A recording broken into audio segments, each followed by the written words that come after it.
आपको दिखा के पीऊं या ऐसे घूर रहा बेशर्मा, मतलब मुंह तो नीचे कर लो। पानी है? अरे दारू है, पानी से इतनी एनर्जी कहाँ आएगी? मेरा सर क्वेश्चन बहुत सिंपल सा है, वो सबकी प्रॉब्लम का एक ही क्वेश्चन है। सर खड़े हैं यहाँ पे, हम सब इनसे ही सुनने आए हैं, तो ये सारी प्रॉब्लम ये फेस करके बहुत आगे आ चुके हैं। तो एक कॉमन सा क्वेश्चन है जो मैं एग्री करता हूँ कि सब उस पर एग्री करेंगे कि आप इतनी एनर्जी लाते कहाँ से हैं? What is the source of your energy? कितने चाहते हैं ये हो आज के सेशन का टॉपिक? नहीं, सबको उठाना है। देखो भाई खुल्लम खुल्ला गुंडागर्दी हो रहे हैं यार। हमारे अंदर से ही एनर्जी निकलती चली जाए और उसके रुकने का कोई तरीका ना हो। जैसे एक है, अगर मैं एग्जांपल से बताऊं, ये लाइट्स हैं यहाँ पर, इन सब के स्विच है। स्विच किसी ने ऑन कर दिया, ऑफ कर दिया। ये स्विच किसके हाथ में है? दुनिया के हाथ में है। और मजे की बात क्या है, यहाँ पे एक लाइट का एक स्विच होता है। अगर आप उस लाइट की तरह हो तो आपके 100 स्विच हैं या 1000 स्विच हैं, जितने रिलेटिव्स हैं सबके हाथ में स्विच है।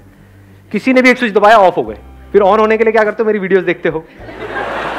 सर कुछ ऐसा कर दो कि मजा आ जाए, अंदर तक सुरसुरी छूटे हमारे अंदर तन बदन में। हाँ,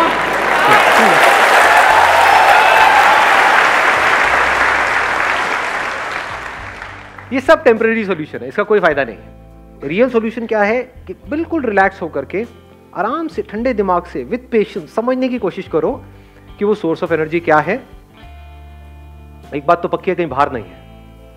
क्योंकि मैं किसके वीडियो देखूंगा? आपके पास तो फिर भी मैं हूं। मैं किसके देखूं? मेरे से बेटर कौन है?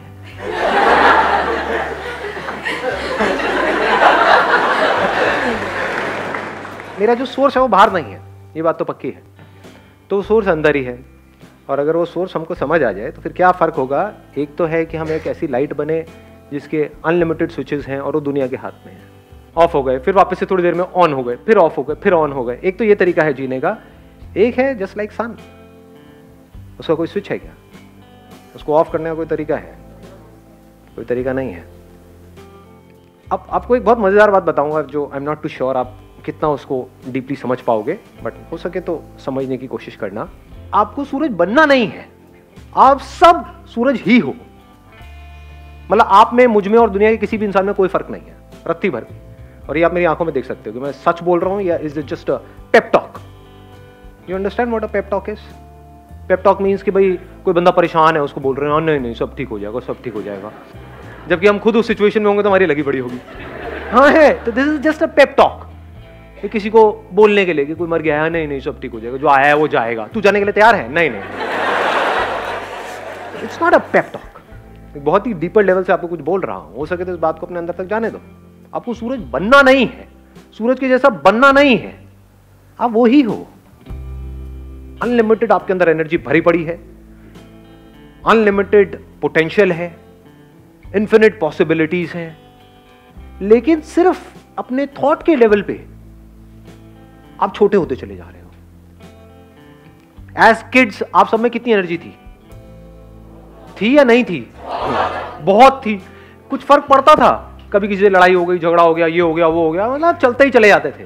घर वाले इतना कहते थे मत तोड़ना मत तोड़ना, नहीं तोड़ ही देते थे। नहीं सुनते थे किसी की? ना जी, मतलब कमाल की एनर्जी थी।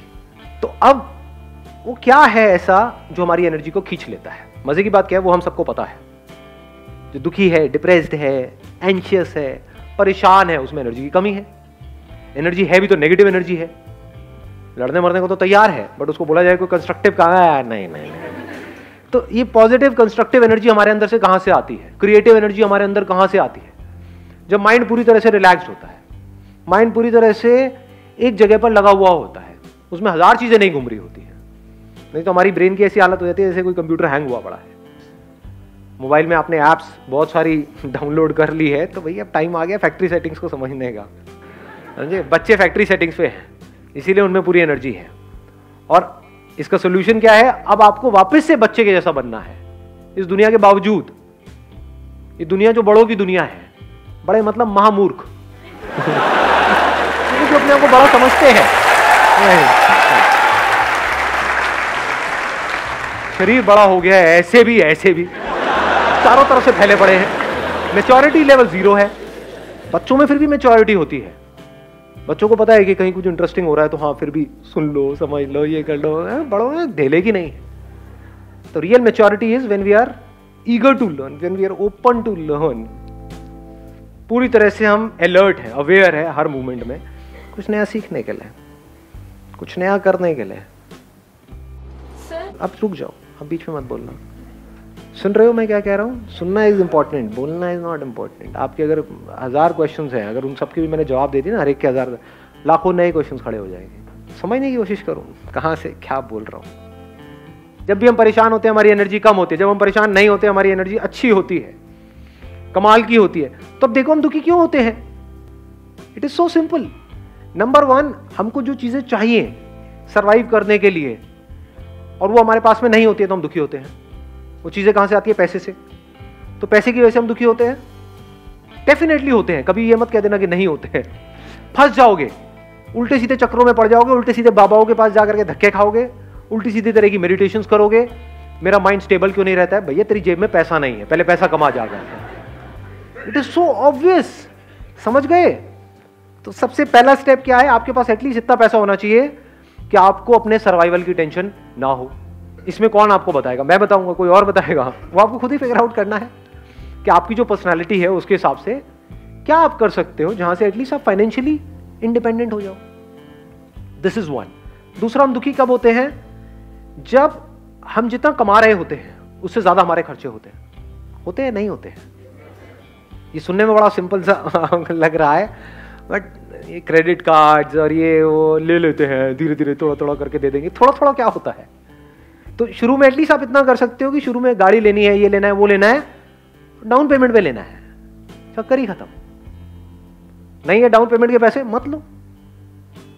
ये अगर इतनी बेसिक सी भी बात आपको समझ आ रही है तो प्रेशर रिलीज हो गया आपके ऊपर से, बहुत मेजर प्रेशर रिलीज हो गया। हाँ, दुनिया को दिखाने के लिए, अपने अंदर ही अंदर कुछ भी कहानियां बनाने के लिए ना, समझे? अपने अंदर ही अंदर हम कुछ भी कहानियां बना लेते हैं कि नहीं नहीं ये तो मुझे चाहिए ही, इसके बिना तो मेरी लाइफ चल ही नहीं सकती, बाइक से मुझे गाड़ी लेनी ही पड़ेगी। और ले ली, उसके बाद में आपके बॉस ने आपकी ले ली। समझे? होता है? नहीं होता है? आपको इतनी अकल होनी चाहिए कि मेरे पास में जितना पैसा है मेरे खर्चे उससे हमेशा ही कम रहे, अगर आपको बिना टेंशन के जीना है तो। ये आ गया दूसरा। तीसरा, हम दुखी क्यों होते हैं? कभी सोचा है क्यों होते हैं हम दुखी? कंपैरिजंस करते हैं। जब भी अपने आप को किसी से भी कंपेयर करते हैं तो हमारे ऊपर प्रेशर क्रिएट होता है। इस दुख को आप प्रेशर बोल सकते हो। और जिसके ऊपर जितना ज्यादा प्रेशर है, अभी जैसे आपको बोला जाए भागने के लिए और आपके पीछे मैंने 50 किलो का एक बैग टांग दिया, कहूंगा भागो, और एक है कोई बैग ही नहीं है, कोई बैगेज नहीं है, किस केस में ज्यादा तेज भागोगे? ऑब्वियस है ना, ये बात है, बोलने की जरूरत है। तो अपने अंदर झांक करके देखो कितना प्रेशर है। अभी हम क्या कर रहे हैं? लिस्ट बना रहे हैं किस वजह से प्रेशर क्रिएट होता है। नंबर 1 पैसे की कमी से, नंबर 2 खर्चे ज्यादा होने की वजह से, नंबर 3 अपने आप को कंपेयर करने की वजह से। चाहे आप किसी से भी कंपेयर करो, प्रेशर क्रिएट हो जाएगा। और प्रेशर ये मत समझना कि सिर्फ जब आप अपने आप को किसी ऐसे बंदे से कंपेयर करते हो जो आपसे ऊपर है तब आपके ऊपर प्रेशर क्रिएट होता है। कोई बंदा आपसे नीचे है, उससे भी अपने आप को कंपेयर करते हो तो प्रेशर क्रिएट होता है अंकल। क्यों? क्योंकि अब आपकी वॉट लगेगी ये सोच करके ही कि अगर वापस से मुझे उस लेवल पर डाल दिया तो पता नहीं क्या हो जाएगा। आपके ऊपर प्रेशर क्रिएट होगा कि वो बंदा मेरे से आगे निकल गया तो पता नहीं क्या होगा, इसने मेरी कुर्सी ले ली तो पता नहीं क्या होगा। ये सब प्रेशर्स है, ये आपकी एनर्जी को खत्म करते चले जाएंगे। अपने आप को अपने दोस्तों से कंपेयर करो, ये करो, वो करो। तो comparison of any kind is pressure. ये तब आप समझ सकते हो जब बड़े रिलैक्स होकर के अपनी ब्रेन को आप ऑब्जर्व करते हो। जब आप बोलते हो मैं टॉपर हूं, तो क्या होता है? क्या प्रेशर सिर्फ उस पर क्रिएट होता है जो बॉटम पे है, या टॉपर पे भी क्रिएट होता है? तो समझ आ रही है मेरी बात है? तो इतनी हमारे अंदर अकल होनी चाहिए, हमको आगे बढ़ने के लिए लाइफ में अपने आप को किसी से कंपेयर करने की जरूरत नहीं है। अपने पोटेंशियल को पहचानना है, उसके हिसाब से आगे बढ़ना है। किसी के जैसा नहीं बनना है, चाहे वो कोई भी हो, कोई भी फन्ने खाओ, उसके जैसा नहीं बनना है, अपने जैसा बनना है। और बताओ, और प्रेशर किस वजह से क्रिएट होता है? एक्सपेक्टेशंस। अब एक्सपेक्टेशंस क्या है? सिर्फ एक लाइन में बोलूंगा जिसमें आपकी सारी एक्सपेक्टेशंस कवर हो जाएगी। ये जो दुनिया है जैसी है मुझे पसंद नहीं है, मैं चाहता हूं ये ऐसी हो जाए, यही तो है एक्सपेक्टेशंस, और क्या है? और जब भी आप इस तरह से एक्ट करते हो, यानी कि कोशिश करते हो उनको बदलने की, तो अगर वो बदल भी गए तब भी आप हारने वाले हो इस रास्ते पे चल करके। क्यों? क्योंकि आपकी साइकी में क्या बैठेगा, आपके सबकॉन्शियस में क्या बैठेगा कि मैं बदल सकता हूं। अगर मैं इसकी एक हैबिट बदल सकता हूं, जैसे फॉर एग्जांपल जो हस्बैंड वाइफ है उनकी प्रॉब्लम की शुरुआत कहां से होती है? हस्बैंड कुछ बोलता है अपनी वाइफ को करने के लिए कि तुम्हें करना ही पड़ेगा, मान लो पल्लू करना ही पड़ेगा, वो कहती है चलो कोई बात नहीं, एक ही तो बात है, कर देती हूं ना। उसने पल्लू किया, अब आपको क्या लगता है वो हस्बैंड वहीं पे रुक जाएगा? वो क्या कहेगा? अब तुम्हें रोज सुबह उठ करके पैर भी छूने होंगे, रोज सुबह उठ करके मेरी आरती भी करनी होगी, रात को मेरे पैर भी दबाने होंगे। फिर एक दिन ऐसा आएगा वो गला दबा देगी अपना। अब इसमें नुकसान किसका हो रहा है? ध्यान से समझना, क्या सिर्फ उस लड़की का हो रहा है या इसका भी हो रहा है, लड़के का भी? ये देखने के लिए बड़ी समझ चाहिए। इसका भी हो रहा है, क्योंकि जब अलग होंगे तो दोनों को दुख होगा ना। उसको इतनी, मान लो उसकी 100 एक्सपेक्टेशंस पूरी करने के बाद में उस लड़की ने रिवोल्ट किया, तो उसको दूसरी ऐसी लड़की कहां से मिलेगी जो उसकी 100 एक्सपेक्टेशंस पूरी करे? दूसरी शादी करेगा तो वहां पे तो कान के नीचे पड़ेंगे घुमा करके। समझ पा रहे हो क्या हो रहा है? तो वो बंदा फंस गया ना, उसको आदत पड़ गई अपनी एक्सपेक्टेशंस पूरी करवाने की, और जब उसने रिवोल्ट किया तो अब इसको समझ ही नहीं आ रहा मैं क्या करूं। तो समझदार तरीका क्या है लाइफ को जीने का? सबसे समझदार तरीका, जहां से बिना किसी प्रेशर के आप जी रहे हो, ये दुनिया जैसी है परफेक्ट है, कुछ भी नहीं बदलना है इस दुनिया के अंदर। Nothing needs to be changed, nothing needs to be touched. जहां आपने किसी भी चीज को छुआ अपने माइंड के लेवल पे, एक्सपेक्टेशन वाइज, आपको दुखी होने से दुनिया की कोई ताकत नहीं रोक सकती। अपने आप को मेरी जगह पे रख करके देखो, अगर मेरे अंदर हल्की सी भी एक्सपेक्टेशन आई कि आपको समझ आना चाहिए कि मैं बोल क्या रहा हूं,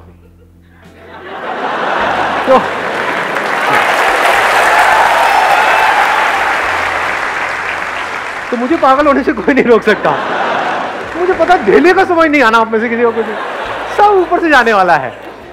जाने दो, पतंगों को जल जाने दो, पतंगे इसीलिए पैदा हुए हैं। ये इस दुनिया की कहानी है। पता है कि आग में जलना बुरा है, लेकिन क्या करें, फड़फड़ा रहे हैं अंदर से, चलेंगे, चलने दो। इसको समअप कर देते हैं चारों चीजों को। नंबर 1, आपको पैसे से ऊपर उठना है। आपके पास उससे ज्यादा पैसा होना चाहिए जितनी आपकी नीड्स है। नंबर 2, अपने डिजायर्स को पूरा करना है तो अपनी कमाई को बढ़ाओ। सुनने में बड़ा बेसिक लगेगा।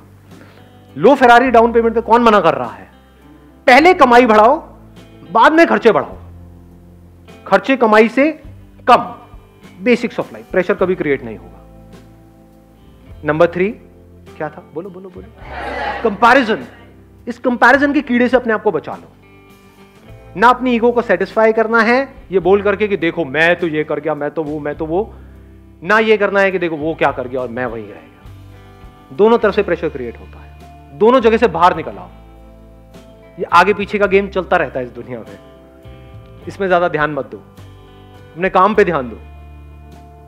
जिसके काम में दम है वो इस रेस से बाहर आ सकता है। That is important. इस रेस में जीतना इज नॉट इंपॉर्टेंट। गधों की रेस में जीतना इंपॉर्टेंट है, इस गधों की रेस से बाहर निकलना इंपॉर्टेंट है। उसकी बात हो रही है आज यहां पर। Last but not the least, चौथा पॉइंट, एक्सपेक्टेशंस को 0 कर दो। क्यों? क्योंकि चाहे एक्सपेक्टेशंस पूरी हो चाहे ना हो, दोनों ही तरफ से मैं मरने वाला हूं, तो ऐसा काम करना ही क्यों है? ये फॉर्मूला है जिसको दुनिया की कोई ताकत चैलेंज नहीं कर सकती। किस चीज का फॉर्मूला है? बिना प्रेशर के लाइफ को जीने का।